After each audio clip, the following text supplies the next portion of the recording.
jërë ngeen jëf mbokk yi ñuy teewlu ci wàllu digital news ñu ngi leen di nuyu bu baax di leen dalal encore une fois ci émission bi nga xamante ni moom moo di place publique nag ni ñu koy waxee jotaay la boo xamante ni ci penc lañ koy amalee di waxtaane nag lépp loo xamante ne rek dafay soxal askan wi dinañ waxtaan ci politique dinañ waxtaan ci éducation religion ak yu ni mel tey nag ñu ngi waxtaanee ci wàllu économie buñ ko waxee bokk na li ci jiitu ci Sénégal agriculture rawatina ci goxu waalo yi tey nag moom la ñuy waxtaanee ci Ross Béthio ndax xam ngeen ni ñi ngi ci wàccaayu renouvellement yi nga xamante ni moom moo jëm ci union bu Grand Digue Téléel boobu ba léegi moom ay liggéey yoo xamante ni moom moo ko ci am moo am ay camp yoo xamante ni tamit dessiné wu na tey jii nag ñu am mbégte di dalal kuréel gi nga xamante ne ci ay jamono bi mbay mi amee jafe-jafe bokkoon nañ ci ñoo xamante ne porté woon nañu flambeau ngir xëcc ko mu dem tey ñoom la ñuy dalal ci bopp bi doyen Baye Gaye nuyu nañ la bàyyi la nga nuyoo xamale ñu tuuti ak kuréel gi d'abord. waaw maa ngi lay gërëm di la sant Oumar et di nuyu mbooloo bi yëpp waaw kuréel bi moom mooy collectif producteur Grand Digue Téléel li ko tax a jóg du woon lenn dañoo toogoon bayuñu casier bi ñaari campagne xale yi jóg fippu ni nañu bay wala ñu defar casier bi ñaar mooy maanaam bay wala ñu defar casier bi combat bi nag doon combat bu metti woon longue haleine mais yàlla def si jàmm bañ ko defee ñu bay si jàmm génn si jàmm léegi nag ñoo ngi jëm ci processus renouvellement pour soppi loolu. yéen a ngi ci processus renouvellement bi biñ ko tàmbalee di wax ak léegi daanaka mi ngi bëgg yàgg tuuti ndax ay weer a ngi fi tàmbale di wees fan la toll. waaw processus renouvellement bi moom wax dëgg yàlla yàgg na ndax campagne bi ñu defoon campagne 2019 2020 bañ sa génnee rek la ñuy wax renouvellement am na échéance yu bëri ndax buñ ko toppoon en 2022 au mois d'octobre renouvellement bi jeexoon na kale woon nañ date yëpp ñu koy toxal di ko toxal ba fii ñu toll tey fii nag ñu ngi ci plein processus bi ndax dafa naa ni section yi renouveler nañu section yi ba section yi xam seeni délégué mu des nag particularité wu individuel yi privé yi individuel yi te loolu nag ñoo ngi ci biir processus boobu dafa naa ni toog nañ ci ñaari yoon bu njëkk bi y a de cela 3 semaines ñoo ngi ci defoon centre de Ndiaye fa lañ nekkoon 9h ci suba ba 9h ci guddi di def validation bu parrainage sore woon nañ ci lool et semaine bii ñu génn ñu dajewaat bi yoon délégation fii ci Ross Béthio pour eggale validation parrainage kon sore na lool xëy na ñoo ngi yaakaar ni bu ñu dajewaatee dina féete boor. di fàttali ni ci waxtaan wi dinañ ci ànd ak tamit Oustaz Gora moom it Gora Fall dina am lu mu ci participer wax ñu ko doyen Mamadou Ba aussi dina am lu mu ñu ci wax moom it ci biir waxtaan bi ñoom ñëpp fas yéene ñu ànd ak ñoom li ñi nga xamante ni dinañ ko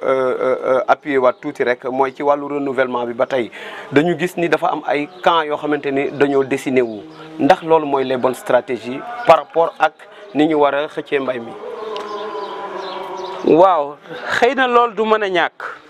ndax nit ku nekk sañ nga am bëgg-bëgg pour développer sa casier dama yaakaar ni ñiy décider wu yëpp seen xalaat rek mooy lu xëcc mbay bi jëm kanam kon nag ko kenn mënuñ ko bañal kenn te may fàttaliku ni collège yu délégué wu Grand Digue jusqu'à présent 96 délégués la te si biir 96 yooyu kenn ku nekk am na sañ-sañu ni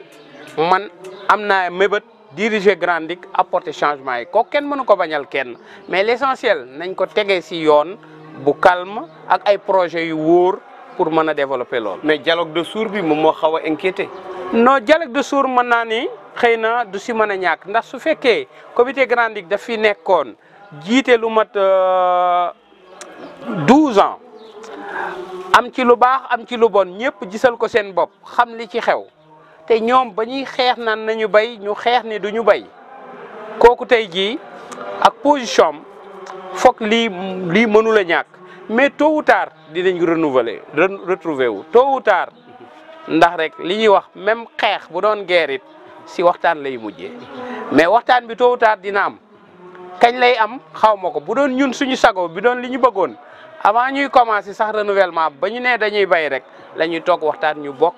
liggéey si bay mais nag waxtaan il faut être deux bu ñu bëggee te beneen partie bi bëggul woon waxtaan ba ñu agsi fii ñoo ngi leen di déglu ba xam nu ñuy gisee ak lan la ñuy apporter. alors ba tey dañuy des ci li nga xamante ni moom mooy wàllu renouvellement bi Oustaz Gora d'abord ñu nuyu la bàyyi la nga nuyoo bala ñuy sere. waaw ñu ngi lay fay Seydina Omar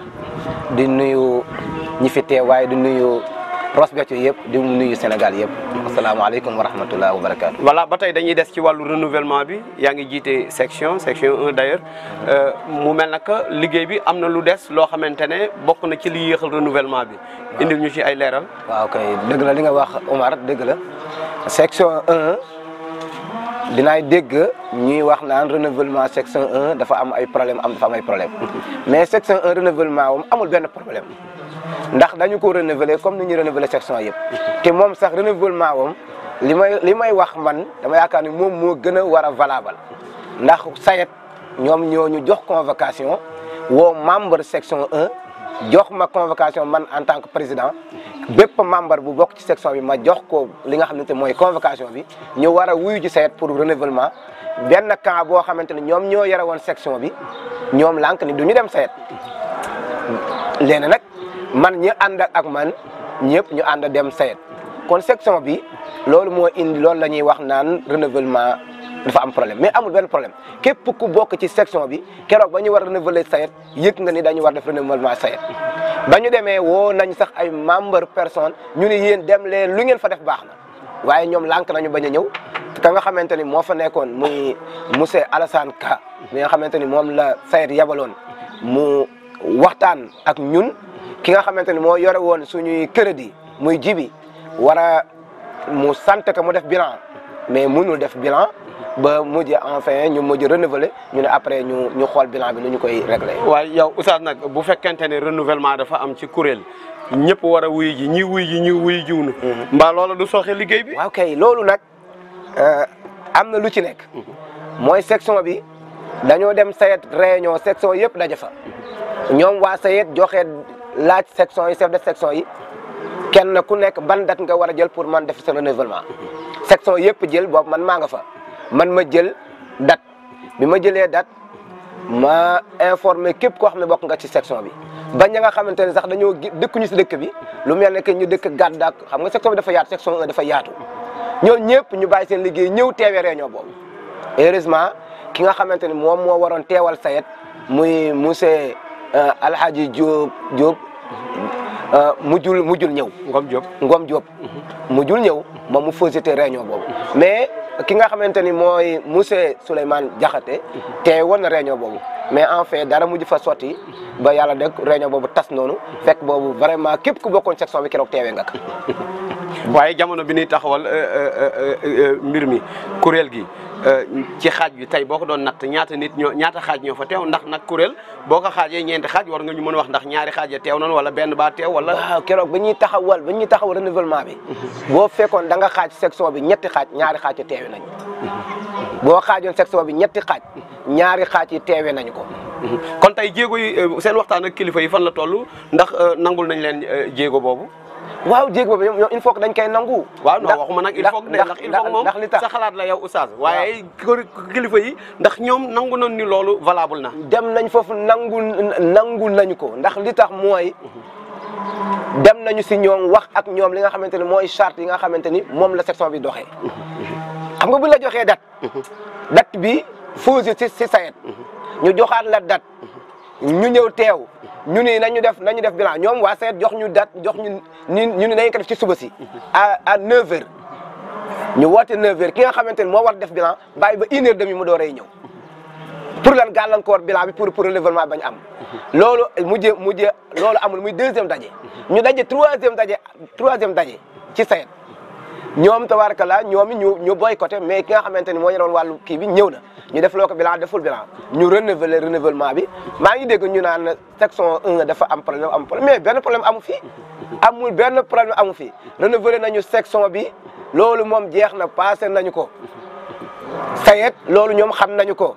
dem nañ fa waxtaan nañu ak ñoom daal li fi des mooy ñoom nañu leeral li nga xamante ni moom lañ yore muy li ñu yore woon di ko liggéeyee depuis 10 ans mas ñu toog benn yoon def bilan loolu lañ leen laaj ñu def si bilan mais ba tey mënuñu defal bilan kon wàllu renouvellement moom kenn waxatu ko loolu moom jeex na. ñu bàyyi la yow it tonton Mamadou yaa ngi ci waxtaan wi ñu bàyyi la yow it nga nuyoo xëy na defoo ko woon ci tàmbali bi waaye ñu bàyyi la rek nga nuyoo. kon maa ngi leen di nuyu. asalaamaaleykum wa rahmatullahi taala wa barakatu. maa ngi leen di nuyu yéen béykat yëpp. am population Ross Béthio. voilà waxtaan wi gis nga ñu ngi toll ci wàllu renouvellement bi blocage am na ci tey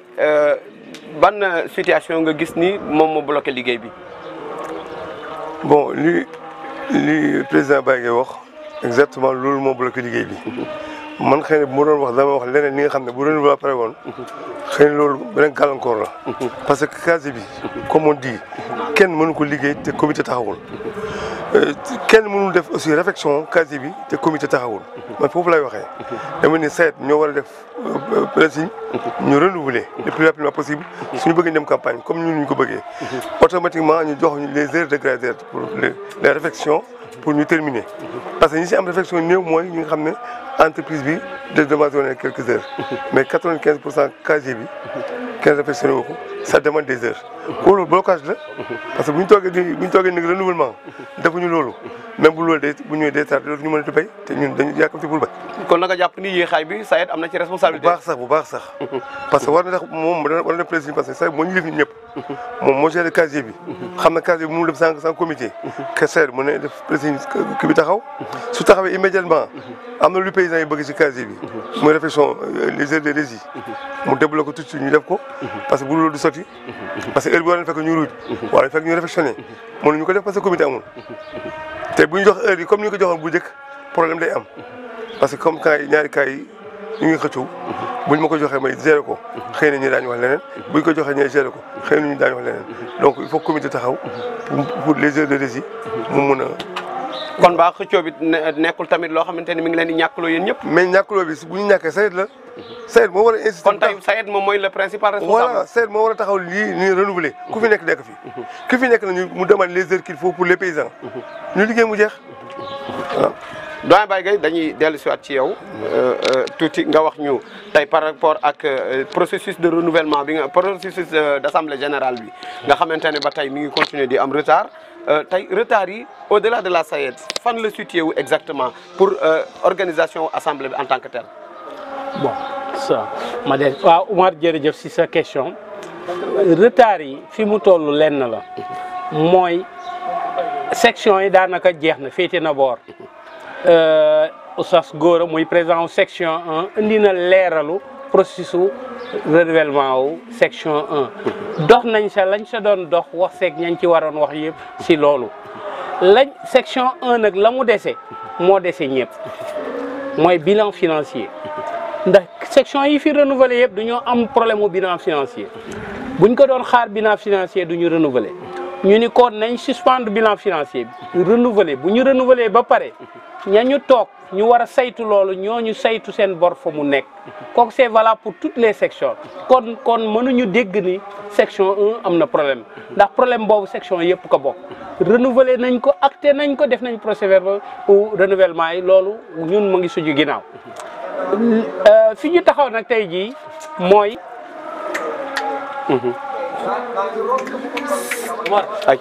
fi ñu taxaw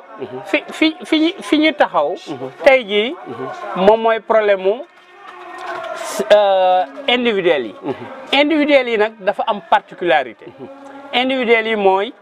képp ku nga xam ne yaa ngi ci casier bi secteur Grand Digue ak projet yi Grand Digue secteur 1 ba 21 ak projet alentour yi yooyu la ñuy wax individuel kii da ciy am 1 hectare kii am 3 hectares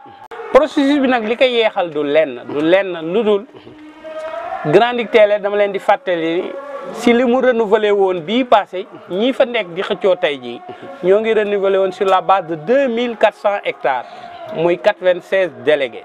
kon tey jii looloo valable la ci 2400 pour 96 délégués règlement intérieur u Grand Digue daf ni pour nga bokk ci Grandic Teeleel kii gestion ku hydraulique bi foog nga fekk nga doon bay si casier bi doon fay ndox si casier bi loolu nag ñooñu la concerné tey jii bëri na yu ñu yokk si casier bi te mosuñu am ndox loolu mooy suñu xuloog ñoom ndax keroog dafa naa ne bi ñuy arrêté du ñu tudde benn projet muy rapatrier ñu ni si ñoom la bokk ni 40 hectares la ñun ñu ni leen rapatrier bokkul si casier bi SAED bi muy ñëw dafa indi opérateur banque de données kooku taal machine am xool ni rapatrier PIV la périmètre irrigué villageois bu nekk aux abords de Grandic Teeleel nekk na 46,78 hectares mais bokkul si casier bi SAED ko waxal boppam ñun xam nañ ko ñoom ñu ni bokk na ñun leen bokkul ñoom ñu ni du ñuy jóg dem ndax mandat bi ñu jotoon mooy yooyu buñ ko nanguwul dugal ñoom ñu jóg dem kon loolu nag encore une fois loolu la ñuy wax ni responsabilité SAED la que mu jël ay responsabilités ndax su fekkee compétition bi du ñoo définir feuille de route bi mu tënku ci statut et règlement wu Grandic Teeleel ku si nekk da cee war a tënku ndax ñun kat si biir système mu parrainage bi suñu génnee ñoom benn nit ni diw tant d'hectares bu ñu xoolee suñuy fichier xool ni diw boobu signé luñu ñun duñu siy mando ni vérifier hectares yi mu normal ñu ni yéen a moom jël leen mais ñoom nag fair play bi am si boor bi amu fa suñ génnee benn producteur ni si ñun la bokk génnee firnde yi wane ni si ñun la bokk ñoom dinañ ñu indil firnde beneen bu dee pap la ñu indi nee naa leen ñoom ñu indi doom bu dee mag la ñu indi laxas rakk ja foofu séance tenante lañ leen di woowee ñuy départager ñu kon ñun si biir nombre bu nga xam ni ñun duñ fi nekk naan ñun ñoo yore majorité gi moomu ñu nit ñi jox nañu ku nekk sa baat contrôle boobu la ñu nekk ñun ñi ne ñun luñ ñu jox doyloo nañ ko te gëm nañu nit ñi li ñuy def ak yaqin bu wér cëng ak doyloo nit ñi la ñu def ak ñun d'accord nañ si kon nag bu doon suñu sago beneen parti bi mel noonu waaye ni ñun la bokku si ki yore banque de données ni la bokk si nga ni damay jóg dew kooku tegoo ko fenn su boobaa SAED moo war a jël responsabilité taxaw si ba mu mat sëkk ndax ñun ñëpp si dëkk bi lañ dëkk xamante nañ xam nañu projet yu bokk si Grandic ak yi nga xam ni extension la yu nga xam ne duñ leen di soog a dugal te amaguñu ndox ñun bañ fa génnee du ñuy dem wuti ji information si borom tool yi laaj leen am na ay borom tool yu ñuy dugal ñun ñu opposé wu ni bokk ci ñu ni bokk nañ si mas nañu jël ndox mais buñ demee si borom tool ni ko sa aqlay taalaat sa bàmmeel nga taxaw ndax mas nga jël ndox mu ni mosuma jël ndox waaye comme canal bii dina ñëw si man yaakaar naa di dinaa mën a am ndox ñu ni ko kooku nag statut yi dafa am nu mu ko tëggee dani noir sur blanc ni su fekkee yow bëgg nga bokk da ngay bind lettre boo bindee lettre adressé ko CA bi technicien yeeg CA bi xoole ji loolu ndax ndox ba mën na ko jot ak na mu ko jotee suñ koy valider ñu andi ko ci assemblée générale ñu valider ñun ci lañ ci toll. justement yaa ngi wax parce que système de parrainage bi ngay leeral nii te gis nañ ni moom mooy les points de divergence entre yéen ak ñële la SAED comme ni nga koy waxee mu war a jouer le jeu pour véritablement régler le problème mais ñi nga xamante ni ñoom ngay wax les extensions ñooñu tey lan mooy seen droit kon par rapport ak acquis yi ñu war a am. seen droit wax naa la ko xëy na dama ko survolé. seen droit tey jii mooy. extension bu ñu defaroon man soo am ndox nga am possibilité am ndox li la war tey jii mooy bind ni dama bëgg a bokk ci kuréel bi boo bindee SAED am na ay technicien kuréel bi am na ay technicien dinañ xool faisabilité wu loolu ñu andi ko assemblée générale loolu la texte yi wax buñ ko indee assemblée générale ñu ni kat diw bii kat bokkul woon waaye léegi mën na bokk ndax nangam ndox ba dina fa mën a dem su boobaa muy soog a bokk ndax bokkul woon mais bu leen fàtte leen kenn sempiwul kenn mais processus la bu nga xam ne duñ ni woon 2400 hectares 2400 hectares yooyu mooy tey jii Grandic a ngi tendre vers 3900 hectares te ñu ni la soo renouveler ba pare dinañu taxawaat tëggaat statut et règlement intérieur u Grand Duc Téléel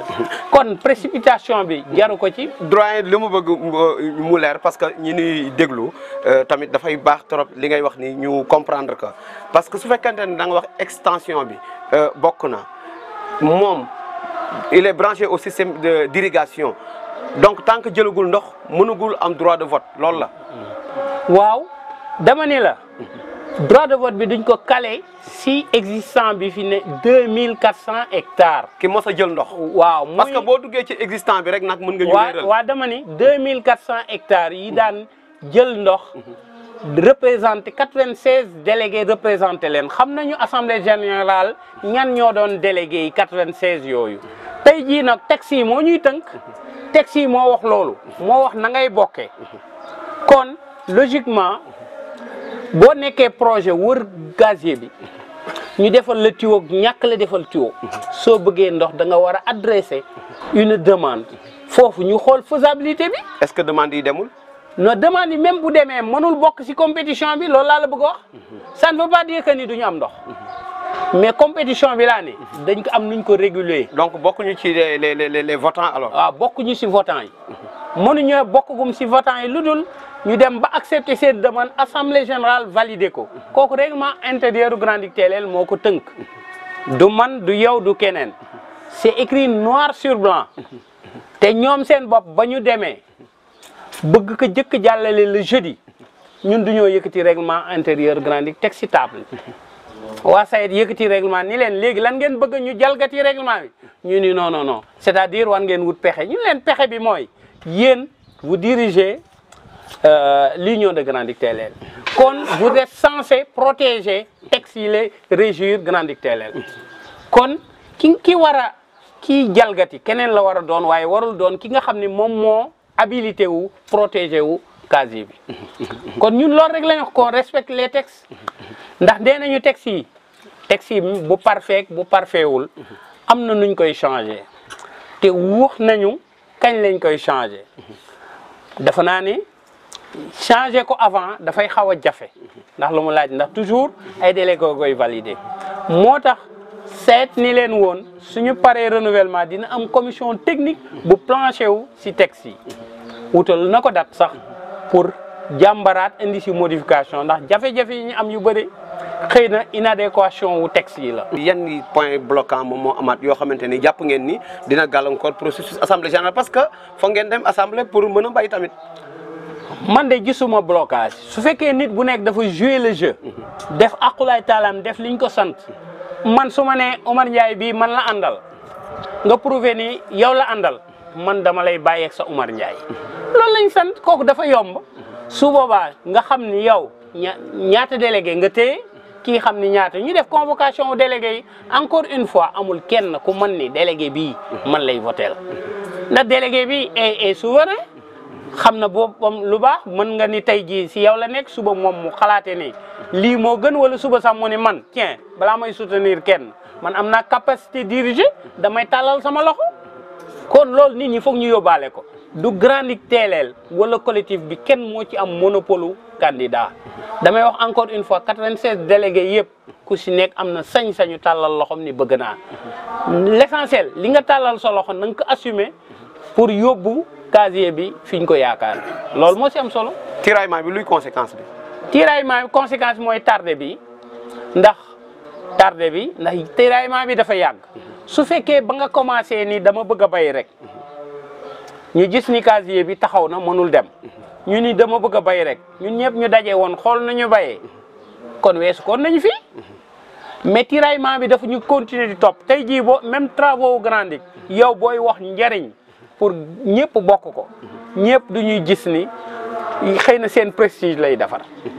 or ñun sacrifier nañu suñu bopp topp ci commission réhabilitation bi di indi ay idées di taxaw di ko xeex ba idées yi taxaw pour njëriñu ñëpp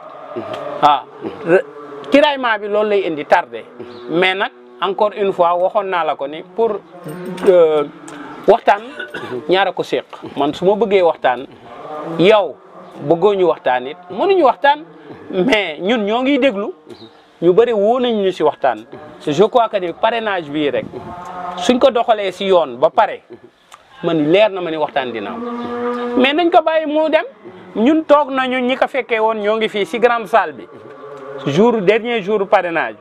ñu ni ñoom de même bu ñu dindee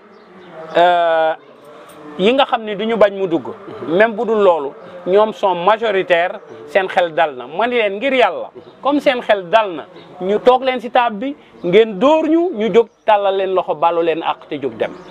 lii seede yaa ngi fii lii lañ leen wax ñu amuñu problème boobu Grand Digue du ñu tere doxi suñu soxla du ñu tere liggéey suñu liggéey omnibulé wuñu par loolu lii processus la bu ñu duggoon rek di ko topp ba mën see am njëriñ bi. est-ce que pare ngeen pour def un travail d'équipe boo xamante ni un travail collégial jëlee fii jëlee fee def benn maillage au moins pour le bien de l'agriculture. waaw loolu pare nañ ci mais loolu dafa am lu koy déterminer représentativité ndax ku nekk tey jii yaa ngi naan maa yore maa la nit ñi àndal maa nit ñi na parrainage bi pare rek ku nekk dina peese sa bopp. mais doyen boo waxee problème représentativité yaa ngi bloqué processus su collège. non collège bi du dee naa la du weesu ki nga xam ni sa départ ba buñ nee nañu bay lañ leen woowoon ni ñëw leen la preuve. même ba ñuy est-ce que waru leen liggéey ci wàllu compétence. ñun si loolu la ñuy liggéey de tout le temps. déggoo ma ni la sa départ bay buñ nee nañu bay ñoom ñu ni du ñu bay ñu dem à droite à gauche ba am ay partenaires indi financement lu ñu njëkk xam nga lu ñu njëkk a def ñëw seeti Union Grand Digue Téléel ni leen kat machine yii askan bee ko moom Grand Digue Téléel la ko moom te tool yi Grand Digue Téléel la ko moom bu leen seetaan lii andi leen premier G wu 300 hectares a ngi nii 7 millions 500. fan ba ñu mujjee seeti privé yi nekk fii yëpp ba tey si tey dama la koy rappeler ni machine u Grand Digue Téléel duggul si Grand Digue Téléel bay suufam benn mètre. kon ñun si loolu la ñuy dox si l'intérêt général foofu lañ leen di woo kuñ si woo rek di nga ñu ci fekk. doyen waxtaan baa ngi bëgg jeex yaakaar naa ni évacuer nañu point yu bari ci waxtaan wi xam naa ni dinañu ñëw léegi nga préconiser ñu solution yi waaye dafa am lu am solo loo xamante ne jar na taxaw parce que wax nga léegi ba glisser yéen ni ngeen porté woon le combat à un moment donné quand il fallait relancer l'agriculture am na ci nag ay wax yu sew il paraît réussir leen loolu malgré nag seen bruit ci kaw il paraît am na ay échecs yu bari yu yow loolu ci wax. dama lay wax ni œuvre humaine bu nekk benn parfait mais nag nit ki dafay jàngee ci échec am pour rebondir mais nag quoi qu'il en soit ak lu mu mënti doon jàppal ni réussite am na ndax su fekkee duñu taxaw ni la mënoo bay ndax condition yi c'est impossible pour ngeen mën a bay seen kees bi foog xaalis nekk ci ñun ko ubbil du compte ñu ubbi sous compte Grand Digue Téléel nous ne sommes pas signataires ku koy signé maire ak SAED chèque baa ngi fii sur la base d'un budget ñun ñooy émettre chèque bi SAED signé maire yi signé xaalis soog a doo génn et c'était la première fois génneel ma si analu Ross Béthio fu ñu mën a gisee 85 millions wu coût hydraulique yu bokk boor nekk si compte kon soo nee ma échec man mënuma nangu échec am na nag ay jafe-jafe yu ci am te jafe-jafe yi ay humain lañu pour lutter contre jafe-jafe yooyu ndax dafa naa ne su échec amoon banque ba dafa fekk desitu xaalis 16 millions 700 tibb ko pour fayale ko machine u Grand Digue Téléel yi nga xam ne machine yooyu ba ñuy bay nangu ñu dugg si gazier bi kon man mënuma nangu ni échec masuma nangu échec taux de remboursement bi ngeen di wax Grand Digue mosu ko am nu banque agricole amu ko kon échec bi fan la nekk nañ ko relativité ndax échec boobu ñuy wax moo leen permettre seen arriéré d'électricité yi ñu fi bàyyi woon ñu éponger ko kon échec boobu nañ ko relativiser nit ñi gis nañ seen bopp am nañu lu ñu yóbbu seen kër ay detu Grand Digue Téléel fayu na ci moo gënoon ni yàcc ci bayuloo det yi di gën a yokku nit ñi duñu am lu ñu yóbbu seen kër kon man mënuma nangu échec mais nangu naa ni xëy na am nay jafe-jafe yu nga xam ne xër la permettre nañu ñu xam ko ak wutal ko solution ndax nee naa la nit si ay erreur am lay defaroo. for nañ ci wewu bëy ni candidat nga ndax da nga koy confirmer. waaw man personnellement candidat ñoruma mais dama nekk si collectif bu doon piloté loolu ñoom ñu yëkkati seen baat teg ko sama kaw mu diis ma lool bu doon sama sago ma continuer samay activité mais aussi bu ñu lay yaakaaree ni la yow la am na fu nga xam ne mënatoo dellu ginnaaw. kon candidat nga. waaw kon je confirme maay candidat wu collectif bu producteur Grandi Télé. ginnaaw liñ la sas ñoom lan mooy motivation yi également fan nga bëgg yóbbu mbay mi. motivation du lenn lu dul relever le défi de Grandi Télé ndax xam nañ ni Grandi fii mu teg nii léthargie bii ñun gëm nañ suñu bopp ni tey jii war nañu taxaw pour relever le défi yóbbu Grandi ci beneen échelon. ndax tey jii dama lay jox exemple rek Grandi Télé am na équipement agricole ban différence ban nit bu nekk Grandi Télé moo mën a sentir ni gis na boppam ci matériel agricole wu Grandi amul ndax kii bayalal bii taxaw buy fayal Grandi bu koy bayal toolam 25 000 dara du sa toj bu demee ci beneen prestataire privé 25 000 la koy fay machine u Grandi bu lay góobal da nga ciy topp ba dee te li ñeneen ñi di fay la lay fayal kon nag ñun ñu yaakaar ni ñun suñu taxawee pour gérer Grandi Télé ci at yu néew ñun yaakaar nañu Grandi su mënul autofinancer boppam à 100% mën naa assurer ni si benn législature 60% yi ñun dinañ ko assurer Grandi di ko financer boppam. yaa ngi critiquer mauvaise gestion bi en tant que opposant boo ñëwee équipe ngay àndal te nit ñëpp yamuñu mbaa xel mi dal na ci wàll woowu. waaw xel bi dal na xam nga lu mu gën a dal li ko tax mu dal si départ négociation bi ñuy monter comité de supervision dafa amoon fu ñu taxawoon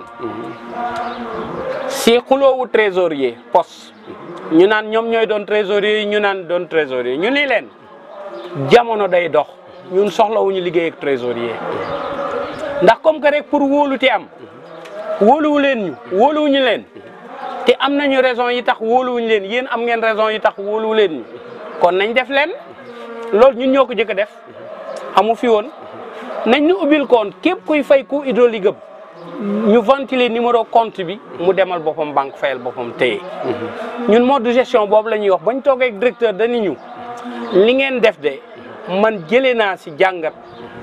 dama koy expérimenter sama dëkk ndax looloo waral ñu mën a am mobiliser coût hydraulique boobu te loolu dinañ ko def fas yéene nañ ko def si lépp lu Grandi yore xaalis bañ a jaarati si loxo ndax man ak yow a yam du ñuy am suñuy problème kon bu jaaree fële compte ba bu doon suñu sax ñu ba mu fa jaaree jokkonte nañ ay jafe-jafe te mënuñu si am accès ndax lan ndax ñoo ko diggee et je crois que ni loolu dafay yokk mais du wàññeeku bu ñu bëggee njariñ ëllëg day yokk te du wàññeeku. waxtaan wi jeex na tàggatool. tàggatoo rek dellu siwaat di gërëm ñi ñu àndal et di rappeler l'autre partie à la raison ñu xam ni du ñu ay ennemis ñun ñëpp li ñu omnibolé mooy développement au Grandi Télé su fekkee loolu dëgg la si ñun waruñu fi nekk di am ay clivage ak ay orgueil yu ñuy taxaw tere da xam ni ñu dem si l'intérêt général mooy le développement du casier de Grandi Télé kooku nag si la ñuy woo ñëpp et di rappeler encore Sayet ni ko nag moom mooy garant moom moo yore moo yore délégation nguur gi yore bay bi kon ñu war a tënku si moom kon nag warul am état d'âme si bu tegoo si yoon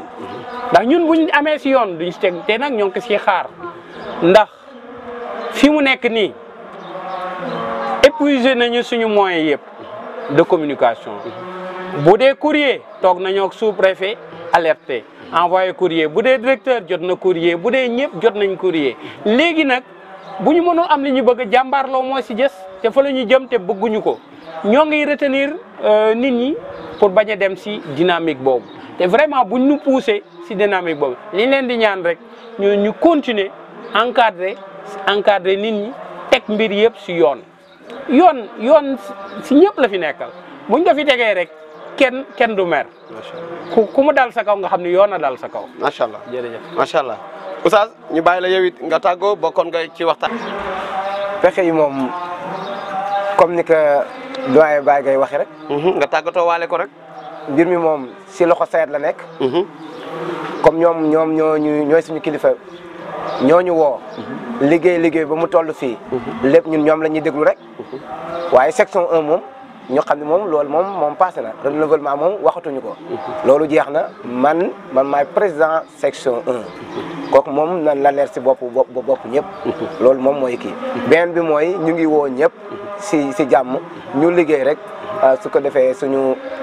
Ross Béthio jëm kanam ci barke Seydina Muhammad sallallahu alayhi wa sallam loolu daal mooy kàddu yi Seydina Omar asalaamaaleykum wa rahmatullah doyen Mamadou ayca nga tàggatoo yow it yaakaar naa ni doyen Babacar Baye Gaye am na lu mu wax ci wàllu situation bi fi nga xamante ni mën na fa àgg genre revendication wala nit ñi jóg sax dem ak seen bopp xëccu du xalaat de nga boole kaat tàggoo rek ci tënk. waaw loolu du xalaat mais tout dépend ci seet daal bu bëggee jàmm am dana am su bëgg ñu béy daañu béy man loolu laay wax seet mën na régler problème mu féete boor une fois pour toutes que ñoo fi nekk que nekkuñu fi seet mën na ko régler waaw sinon amul beneen problème li gërëm la sant la waaw problème bi loolu la ñun jëm bëgguñu fi te duñ def fi na jamais mais nag li casier bi entreprise la casier bi c'est pas petit ñaari nit benn nit ñett nit duñ ko yor comité moo ko yor bu dëgër bu tegu ci yoon te loolu foog seet def ko su ko seet defee jamono ñooy ñu commencé béy temps baa ngi dem nag. macha allah seet xamee ko noonu. macha allah jërëjëf mbokk yi ñu doon teewlu wàllu digital news mi ngi noonu place publique la woon émission bi tey ñu si doon waxtaanee wàllu agriculture noonu lañ koy defee jamono bu ne tey lii la woon ngir rek pexe juddu ci wàllu li nga xamante ni moom mooy Grande Teelel ñu joxanteeg yéen rendez-vous beneen jamono beneen numéro place publique jaa ngeen jëf.